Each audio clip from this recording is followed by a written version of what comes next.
అందరూ రికవర్ అయిపోతారు. ఆ రకంగా ఈ భయానకమైన కరోనాని మనం ఈజీగా మనం ఫైట్ చేసి మనం ఓవర్కమ్ చేసి విజేతలుగా నిలబడచ్చు. మనం వ్యాక్సిన్ ఎప్పుడైనా రానివ్వండి, మీ మేధస్సుతో ఎప్పుడైనా తీసుకురానివ్వండి, ముందు భగవంతుని ఇచ్చిన అవకాశం మాకు సంజీవిని, మేము చూసుకుంటాం, మేము దీన్ని మా తోటి మనిషిని మేము కాపాడుకుంటాం అని మనం ముందుకు వెళ్ళచ్చు అండ్ అనిపించవచ్చు. మరి వీళ్ళకి ఇచ్చేస్తున్నాం మనము, రేపు పొద్దున రెండోసారి మనకు వస్తే మన దగ్గర కనుక 3 నెలల్లో వైట్ బ్లడ్ సెల్స్ లేకపోతే మన దగ్గర మరి మనకి అటాక్ అయినప్పుడు మనకి ఎవరిస్తారు, మనకి ఎలాగా అనేది ఒకటి ఉంది. దానికి ఇందాక సజ్జనార్ గారు చెప్పారు, డోంట్ వర్రీ, మీకు ఏదైనా వస్తే కనుక ఫస్ట్ ప్రయారిటీ మీకే, మీ కుటుంబ సభ్యులకే అన్నారు. అదొక గ్యారంటీ. మరొకటి సైంటిఫిక్గా నేను చెప్తున్నాను, ఏవైతే కనుక మీ దగ్గర లేకపోయినా సరే రెండోసారి చాలా రేర్, వచ్చే అవకాశాలు చాలా తక్కువనే యాజ్ ఆఫ్ నౌ స్టడీస్ ప్రకారం చెప్తున్నారు. ఒకవేళ 4వ నెలలోనో 5వ నెలలోనో అటాక్ అయింది అనుకుందాం, అయిన తర్వాత మన దగ్గర యాంటీబాడీస్ ఉండకపోవచ్చు మన ప్లాస్మాలో, కానీ మన దగ్గర లింఫోసైట్స్లో బి సెల్స్ అని ఉంటాయి. బి సెల్సే మన వీటిల్ని యాంటీబాడీస్ని తయారు చేయడానికి మదర్ సెల్స్. వాటిలో ఇంటెలిజెన్స్ ఉంటుంది. నెక్స్ట్ టైం ఎప్పుడైతే కరోనా యాంటీజెన్స్ ఎంటర్ అయ్యాయో వెంటనే ఇవి యుద్ధ ప్రాతిపదికన బి సెల్స్ యాంటీబాడీస్ని తయారు చేసి అవి విజృంభించకుండా ఇవి అటాక్ చేసి వాటిని చేస్తాయి. కాబట్టి సెకండ్ టైం వచ్చినప్పుడు అంతగా ఎఫెక్ట్ ఉండదు, త్వరితగతిన మనం చేస్తాము, డెత్ అనేది ఉండదు అని యాజ్ ఆఫ్ నౌ స్టడీస్ చెప్తున్నాయి. నేను డాక్టర్ని కాను, డాక్టర్ చెప్పే మాటల నుంచి నేను అర్థం చేస్తుని మీకు చెప్తున్నాను. బట్ ఇది ఎంతో కొంత నిజం కాబట్టి మీరు ధైర్యంగా భరోసాగా ఉండొచ్చు. అండ్ ఈ విషయంలో మరొక విషయం ఏంటంటే, చాలామంది భయభ్రాంతులకు గురవుతున్నారు. వచ్చిన తర్వాత ఇంకా మనకు అయిపోయింది మన పరిస్థితి, మన భయాందోళనతో బలహీనమైన మనస్తత్వంతో చాలామంది ప్రాణాలు తీసుకుంటున్నారని తెలిసిన తర్వాత అయ్యో వీళ్ళని ఎడ్యుకేట్ చేయాలి, వీళ్ళంత భయపడాల్సిన అవసరం లేదు. కొన్నాళ్ళు పోతే ఇది ఒక జలుబు వచ్చినట్లు, ఒక దగ్గు వచ్చినట్టు తప్ప అంతకుమించి ప్రమాదం కాదు. ప్రస్తుతానికి మందు లేదు కాబట్టి ఇది ఒక వైల్డ్ ఫైర్ లాగా ప్రపంచం అంతా ఒకసారి దాడి చేసింది కాబట్టి మనం ఉక్కిరిబిక్కిరి అయిపోతున్నాం. కానీ మనకి భయపడాల్సిన అవసరం లేదు. ఇప్పుడు 100% తగు జాగ్రత్త ప్రతి క్షణం తీసుకోవాల్సిన అవసరం ఎంతైనా ఉంది. అండ్ ఆ రకంగా తీసుకుంటూ దీన్ని ఈజీగా ఓవర్కమ్ చేయొచ్చు.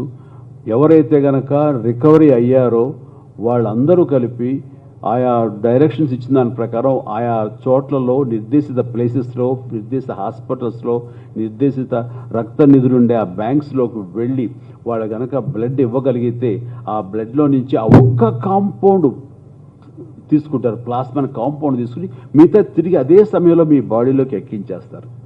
కాబట్టి ఇది ఏమాత్రం పెయిన్లెస్ ఏమి ఉండదు. కాబట్టి ప్రతి ఒక్కరు ధైర్యంగా ఇవ్వచ్చు, ఎక్కడ భయభ్రాంతులు మీరు లోనవ్వక్కలేదు. ఆల్రెడీ ఇచ్చినటువంటి దాతలు మీకు అందరికీ తెలుసు, మీరు ప్రతి వాళ్ళని ఎడ్యుకేట్ చేయండి. ఈ రకంగా నేను కూడా నా వంతు బాధ్యతగా వారు పిలిచినటువంటి తక్కువ సమయంలో నా ఇంట్లో నా దగ్గర పనిచేసేటువంటి 4-5 వర్కర్స్కి ఈ రోజున కరోనా అని వచ్చి 1.5 month ముందు వాళ్ళు రికవర్ అయ్యి వాళ్ళు 2 సార్లు నెగిటివ్ టెస్ట్ చేయించుకున్న తర్వాత వాళ్ళు మళ్ళీ ఇంట్లోకి రప్పించి పని చేయించుకోవడం మొదలుపెట్టాం. ఆ 4 కూడా నేను ఇక్కడ తీసుకొచ్చాను. మా వంట సీను, స్విమ్మింగ్ పూల్ క్లీన్ చేసే నీ పేరేంటారా మర్చిపోయాను, చెప్పరా కోపడక, నీ పేరేంటి? లక్ష్మణ్. సీను, వంట సీను, అలాగే సీను వాళ్ళ అబ్బాయి, అలాగే వెనకాల ఇంకొక లేడీ, ఆవిడ కూడా మనకి కాయగూరలు కడుగుతూ వంట చేస్తుంటుంది. వీళ్ళందరికీ ఏంటంటే బయట నుంచి వచ్చిన కాయగూరల ద్వారా వాటి క్లీనింగ్ టైంలో ఆవిడ తగు జాగ్రత్తలు తీసుకోవడంలో అశ్రద్ధ వహించింది కాబట్టి ఆవిడకి వచ్చింది. ఆవిడ మీద నమ్మకంతో ఆ వంటలు పర్లేదు కదా అని ఆవిడ క్లీన్ చేస్తే మా వాడు తీసుకుని కుక్ చేసి పెట్టేశాడు. ఆవిడ స్విమ్మింగ్ పూల్లో ఎక్కడెక్కడ తిరుగుతున్నాడో ఏం తిరుగుతున్నాడో నేను చూస్తే మాత్రం మాస్క్ పట్టుకొని వేసుకుంటాడు, నేను లేకపోతే తీస్తుంటాడు, ఎక్కడ ముట్టుకుంటాడు, ఎక్కడ గోక్కుంటాడు, ఎక్కడ ముక్కులో చేయబెట్టాడో ఏదో తెలియదు, వాడికి అతుక్కొద్దు. సరే ఆ కుర్రోడా నాకేం రాదులే, నాకేం వస్తుందని ఒక కేర్లెస్నెస్ తోటి ఉన్నాడు, తప్పని వాడికి అతుక్కుంది. ఆ తర్వాత ఆవిడ ఉంది పాపం, ఆవిడ ఏం తెలుసు, ఏదో కాయగూరలు కడిగారన్నారు, తెచ్చిన కాయగూరలు పెట్టుకుంది. ఆ కడిగి సోప్తో కడిగి వేడి నీళ్ళలో సోక్ చేసి అవి పంపించే లోపల ఆవిడకి ముక్కు దురదొచ్చిందంట. ఇలా అనుకుంది. ఆ ఒక్క క్షణం చాలదా లోపలికి వెళ్ళిపోవడానికి? అది దారి ఎత్తుకుంటుంది కరోనాది. ఫట్ లోపలికి వెళ్ళిపోయింది. ఈ చేయి పెట్టి తీసేలోగా లోపలికి వెళ్ళిపోయింది, గొంతు లోపలికి లంగ్స్ దాకా వెళ్ళిపోయింది ఇంకా. సో ఆ తర్వాత దగ్గుతూ కాళ్ళు నొప్పులు అది ఇది నీరసంగా ఉంటుందమ్మా అంటే డౌట్ వచ్చింది.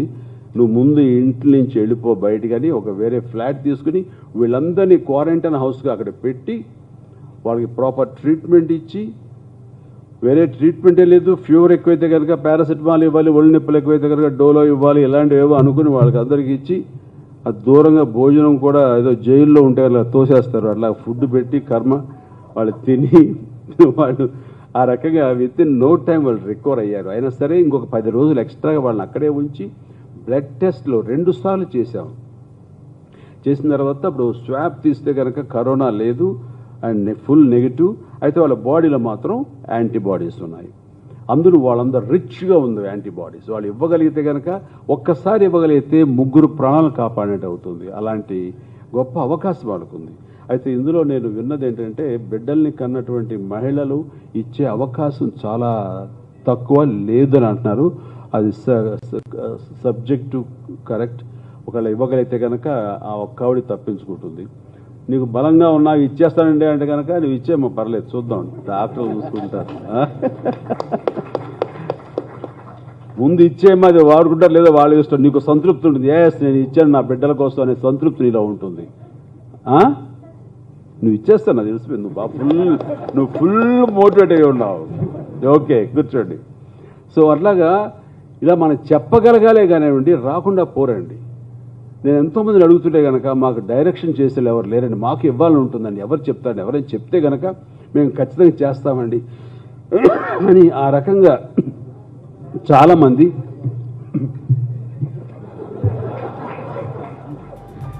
నేను దగ్గుతున్నాను, డౌట్ పడద్దే.